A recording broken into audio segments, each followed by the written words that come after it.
Welcome to this edition of Book Spectrum. I'm your host, Chris Cordani. Follow us on Facebook, Twitter, and keep an eye on our website, bookspectrum.com. You can also find this and past episodes on Apple Podcasts, iHeartRadio, Podcast Addict, Spotify, Spreaker, and other digital outlets. From the beginning of our existence, humans have contemplated our place in the world and in the universe. Whether we're here at random or a superior being created us, people have pondered those ideas. Religions developed over time to explain the unknown. We also saw the evolution of science. Over the centuries, there had been tension between religious leaders and scientists, developing into a full separation between many of the two camps. Today, scientists like Miku Kaku have come out and said science and the Bible are compatible and God exists. My guest on this book spectrum, Richard Krauland, is a mathematician, a logical and wide-ranging thinker by trade. With his book, Enlightened in the 21st Century, says he has proven God exists through scientific fact. Welcome to the show, Richard. Thank you, Chris. You say your book, Enlightened in the 21st Century, seeks to open the eyes of others to find both the truth in science and to find God. These days, there are a lot of people conditioned to believe science and religion are virtually mutually exclusive. What were your thoughts on this before embarking on this book, Richard? Well, I know for a fact after 60-some years of life, and I've always been a science junkie, and I've worked through these problems, and I present my case in the book, but there are no contradictions between science and religion. And once you see the book, you're going to agree with that. You're absolutely right. Teachers are teaching things, and they were probably taught things, and the parents of the students were probably taught things. So we have a lot of young people in school these days who are hearing things that just aren't true, and they've been accepted as common knowledge. And one of the purposes of the book is to dismantle some of those false ideas that are out there and that a lot of people think are true, but they're not true. Well, the good thing is you break this down. You break down all your findings so there can be no smallest particle, as how the cells know exactly what to do, that sort of thing, without sounding preachy. That's important because some people tend to have an apprehension about believing in God, and I guess feeling like they're being preached to all the time is part of that. Yeah, as a matter of fact, I've been there. I mean, I went to Catholic schools as a child, and I'm old enough to remember when the masses were being said in Latin. And we would sit there in church because the nuns forced us to go. And there would be this stuff going on the altar, and we didn't even understand the language. If we swam too much or spoke or got out of line, we'd be in trouble. So, my early introduction to religion myself was pretty difficult and not very convincing.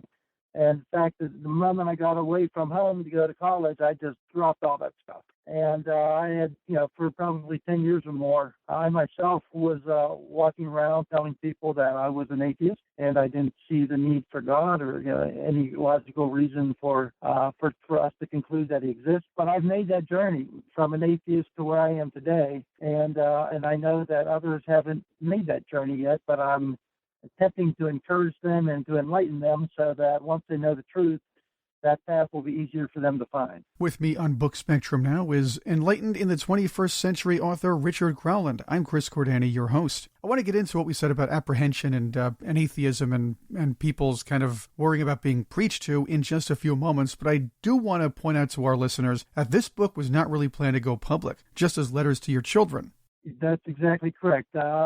As I was approaching the end of my work career, I had been a very successful person. I've had a very successful career. I've built a $1 billion-plus company, and I did it because I, made good decisions and I treated other people properly, and I learned things through my life. And I've had some miraculous experiences from which I learned important things. And it really concerned me that I might pass away. My father died when he was 63, and when I was 62, I started to worry about taking this wisdom that I've acquired to the grave. And I decided I couldn't let that happen. So I started writing letters to my children. My children are now in their 30s. They're not kids anymore, but I wanted to make sure that they knew what I had learned. And that's how it began.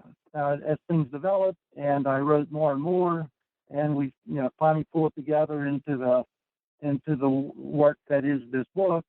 Actually, they were the ones that told me that, Dad, this is something that everybody would benefit from. And that kind of planted the seed that maybe we should try to publish this. I sent it to the first publishing house, Christian Faith Publishing, and they accepted it for publication, which surprised me because I'd never written a book before. I've written thousands of letters to the editor, but nothing like this.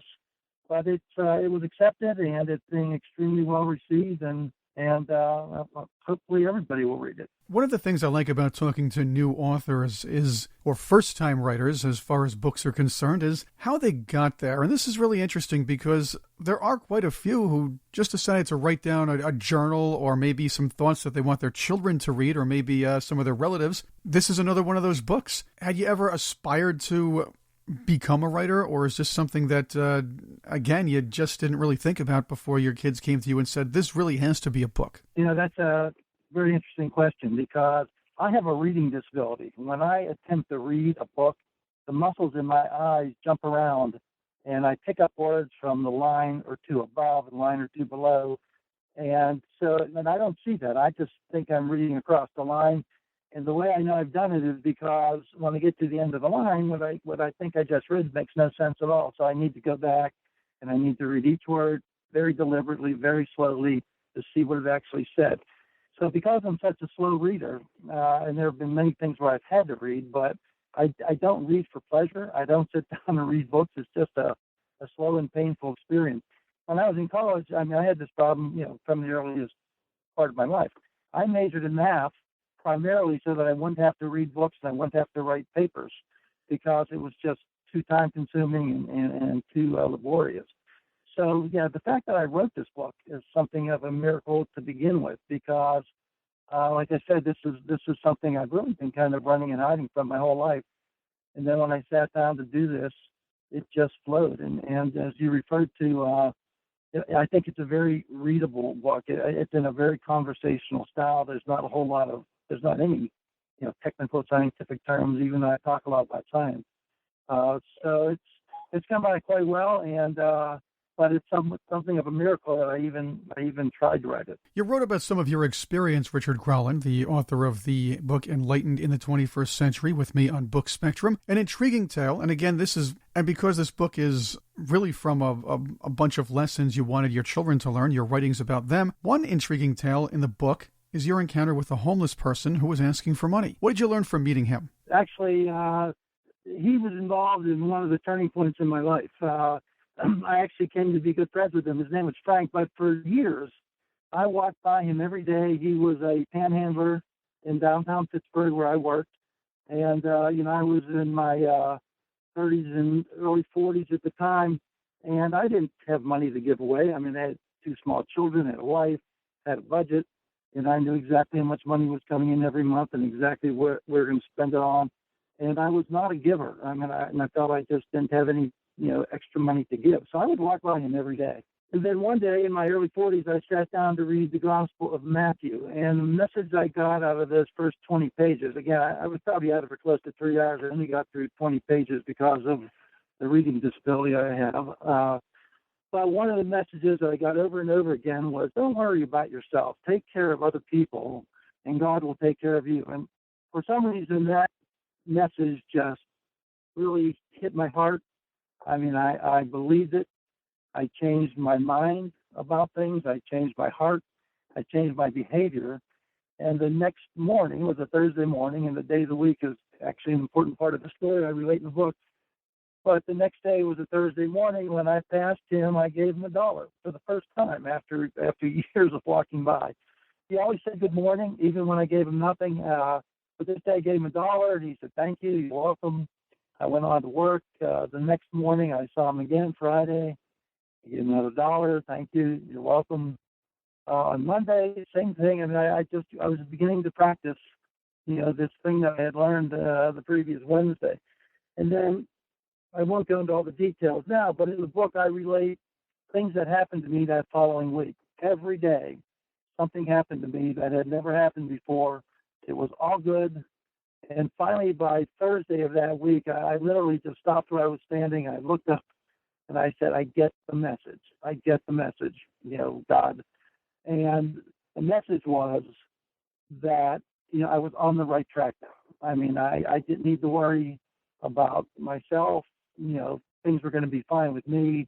I needed to keep doing what I could do to help other people. And that was literally a turning point. But he was the first person I ever, gave things to. I mean, just out of sort of the goodness of your heart. And obviously that practice has continued as the years gone by. And but really, that's I don't know what the word reborn means as an evangelical Christian, but that's the experience that I had where everything changed for me. And he was kind of a key person in that whole story. Richard, you're a mathematician, a math professor, if you will. Tell our audience how you put together the relationship between math and God. Well, math is perfect. You know what I mean? And the world is not. And God is perfect. So whenever you try to look at things through a mathematical lens, it's almost like having X-ray vision. I mean, and this has helped me in my business career because every problem has an abstract structure that's represented mathematically. And when you enter a situation and you know what the proper structure of the problem is, it really makes you very efficient in solving problems and gets you thinking. And Plato talked a lot about, perfection. It gets you thinking about what things really look like once you can get by all the confusion on the surface. That's kind of the nature of God too. I mean, we're living in this physical world, and there's a lot of chaotic things that seem to be going on. But underneath it all, there really is a perfection. I mean, everything is made out of matter and energy, and as we learn from particle physics and from physics, when these scientists get into looking at things at the atomic level and subatomic level, the universe is actually a perfect place.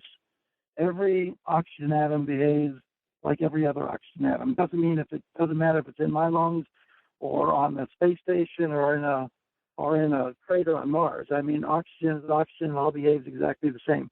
It's perfect. So I think having experience dealing with kind of the perfect underlying nature of things, which is the way math makes you think, that may have helped me to, see God's presence and to appreciate the fact that he really is there. Of course, then you have the people that say, well, Adam wasn't supposed to eat that fruit from the tree of knowledge, and knowledge is bad. But you're saying knowledge and religion really should go hand in hand. Well, if two things are true, they have to go hand in hand. I mean, if any two things really are true, then it makes no sense that they can't coexist. I mean, they must be able to coexist because they're both true and they both are coexisting. So as we learn more and more about scientific facts, I'm not talking about theories about, what the temperature is going to be 100 years from now or theories about something that happened 15 billion years ago. I'm talking about scientific facts. I'm talking about chemistry. I'm talking about physics. I'm talking about astronomy, what we've learned from our orbiting telescopes, what we can see and confirm every day. I'm talking about, we've mapped the human genome. I mean, we know every molecule now. That's something that's just happened in the last 25 years or so of the entire human DNA strand. The knowledge, the facts that we have now are true, and they've been demonstrated to be true, and they're accepted as true. So if that's true, and if God is true, and God is real, then those two things have to harmonize. They have to, work together. They have to coexist. And as we get deeper and deeper into particle physics, my daughter happens to be a plasma physicist. She does experiments at Lawrence Livermore Laboratory. It's the most powerful laser lab in the world. Every time they run an experiment, they're peering into nuclear fusion and what's happening at the subatomic level. And every experiment they do, they see things that no human being has ever seen before. So every day we're adding to our knowledge. And, so that knowledge is true and real. If God is true and real, then those two things should harmonize. And the theories and the apparent contradictions have to melt away if they're both true. And what I've learned over the years is that indeed those contradictions do melt away when you take a look at the scientific knowledge that we have today that we didn't have 50 years ago. And so, it's very clear to me. I don't use the word prove. I'm not saying that science proves God's existence. I prefer to use the word confirms, because what we're learning in science knocks down these contradictions. We can see those are no longer true. And everything that we do learn is consistent with God's existence. So I think of it as a confirmation process that's the way it's worked out. It might have worked out differently. I mean, if God wasn't real, we would be seeing things in science that can't coexist with God's presence. But the opposite is exactly true. We are learning things, and everything that we learn is consistent with the reality of God's existence. Richard Krauland is with me on Book Spectrum. I'm Chris Cordani. Richard is the author of Enlightened in the 21st Century. In the book, as we talked about, you use science and logic to prove that God exists. But we live in a time when people seem to be afraid of religion or God or talking about it. Now, I'm a to-each-his-own guy, and I believe most people are. Live and let live. But we see it on social media. People get angry or fearful when someone adds the word God or a kind of religion or some kind of concept from there to a conversation. Again, we're a free nation. A lot of the world is kind of free. But how do we get here? How do we get to that point where people are just get too angry when somebody mentions something that has to do with religion, even if there is a logical, scientific point to it? Yes, Chris, you're absolutely right. In fact, I'd love to talk about religion and science. I love to talk about politics. I love to talk about all the controversial issues. But religion is one of those topics where, you can only take it so far with some people, and they do react badly. I mean, in my experience, I think everybody has their own reason for that. I'll give you one example. I have a very good friend, lifelong friend, who unfortunately his daughter passed away. She was born with something called Marfan syndrome. She had 2 or 3 open heart surgeries, and she eventually passed away before she was 2 years old. And it was just a devastating experience, as you might be able to imagine. But his name was Mark. In his case, his in-laws, his mother-in-law, father-in-law, and his wife were extremely religious. And Mark was not religious. Mark didn't believe in God, still doesn't. And during his daughter's illness, his in-laws were telling him that the reason she wasn't getting better was because he wasn't praying. Now, that's an outrageous thing to say. I'm sure they believed it, but that put a wall between him and anything that had to do with God. And I've been working on him for over 40 years, and you just can't get into the subject. I mentioned when I was a small child, to me and to my classmates, religion was not fun. I mean, religion was something that you had to do, that make you go to church, that make you sit there, that make you behave when you're a little kid. You had no idea what was going up on the altar. The whole thing was just a mass of procedures and ceremonies that you didn't understand, and we all grew up with a pretty bad feeling about religion. There's enough evidence these days scientifically, which is actually fake evidence. It's false evidence, which I discussed in the book. But there's a lot of reasons out there where people, think that science has proven that God's not real, and they just don't want to think about it. You're right; they get angry. I don't understand that. Like I said, I love talking about it. I love thinking about it. But there are people out there that are very difficult to talk to. Let me just say one more thing about that. Everybody believes in science, I hope, but not everybody believes in God or religion. So that's why within my book, the approach I'm taking is to use scientific facts, just scientific data, things that are not controversial, things that scientists agree on, and use those to build up, my case that there are no contradictions between God and science, and that in fact the science supports the existence of God. Interestingly, we do have atheists around, and again, I'm a to-each-his-own person, and I do have friends who are atheists. I'm not going to insult them, but there are some among them who are people that think they're smarter than everybody else. But I'm going to put that aside because not everybody's like that. But the idea is they just don't want to believe what they cannot prove exists, and that's a fair point. And I believe your book does clear a lot of this up. On the other hand, they don't realize that atheism is also a religion by their own definition because they blindly believe in their assertion but can't really prove that God does not exist. Well, I think it's very difficult for people, and I have very good friends, lifelong friends that are also atheists. I was an atheist myself at one point, so I've made that journey back, and I'm trying to help other people to find that road back to God. But, I think it's extremely difficult for anybody to believe in something that they can't comprehend. As an illustration, I don't know if you're a cat or a dog person, but if you've got a dog, you love your dog loves you, no matter how smart that dog is, and there's some really smart animals out there, that dog, you're never going to teach that dog, geometry. And he just doesn't have the capacity to understand. Or if you have a cat, no matter how smart you think that cat is, you're never going to teach it calculus. I mean, they just don't have the mental capacity to understand geometry and calculus.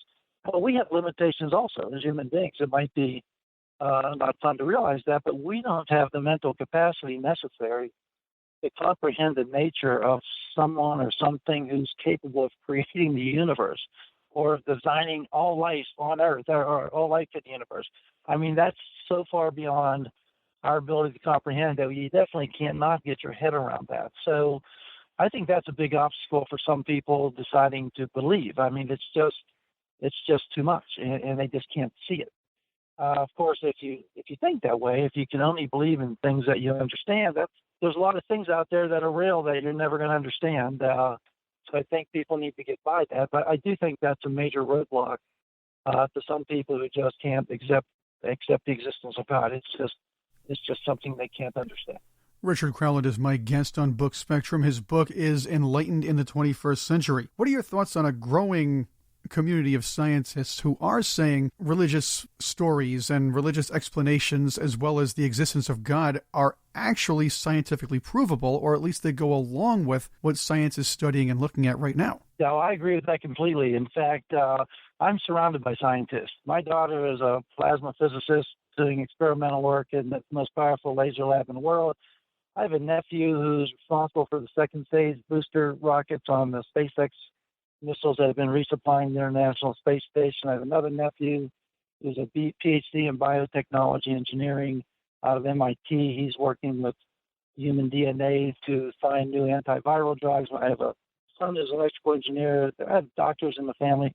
I'm surrounded by scientists, and I'm a science junkie, so I talk to these guys all the time. And the message that I'm getting, just as you said, is just that. As we look more and more into the nature of the universe, I mean, how big it is, what we're seeing through our telescopes, how small it is, what we're seeing in particle physics and in DNA, the complexity of DNA, the functions of DNA, what we're actually learning in the way of scientific facts, really not disputed facts, it's just too much. It can't just be an accident. I mean, it's not an accident. The order, the design, and it's in the case of life. I mean, DNA is a very engineerable molecule. I mean, in fact, we're doing it. Scientists are doing it every day. These guys are taking segments of DNA and they're attaching it to viruses to keep them from multiplying and thereby discovering cures for viral infection. But the deeper you get into it and the more you learn and the more you appreciate the depth, the structure, the nature of it, I mean, there's just no explanation other than, that this was created by an intelligent, I call it an overarching intelligence. This stuff could not possibly have happened by accident. It's too orderly.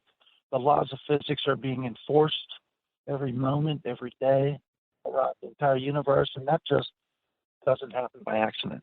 If you look at creation stories among the vast religions, Richard, and I'm not even just talking about the Bible, you can look at the Quran, you can look at the ancient texts, you can look at the beginning of religion. People tried to explain life. They tried to explain things they didn't know through stories. But if you read the Bible and you look at the theory of evolution, we'll use that. Or you look at how the earth was formed. Yes, literal translation might say creation was zap, a god did this. But the fact is, if we did evolve in so many ways, perhaps these creation stories were allegory, if you will. Yeah, I suspect they were. I mean, what's wonderful about these these ancient stories, for example, the creation of the world, the creation of the universe, the people who were speaking them, they were saying things that were understandable to themselves and to the people they were talking to. But they really didn't know what they were talking about. I mean, literally, when someone 2,000, 6,000, 10,000 years ago is talking about the creation of the universe, do they even know? They did not know what the universe consisted of. I mean, they weren't aware, as we are today, that there's over 2 trillion galaxies up there. They weren't aware how those galaxies were distributed and how they're moving. I mean, they literally did not know what they were talking about. I mean, that's just true.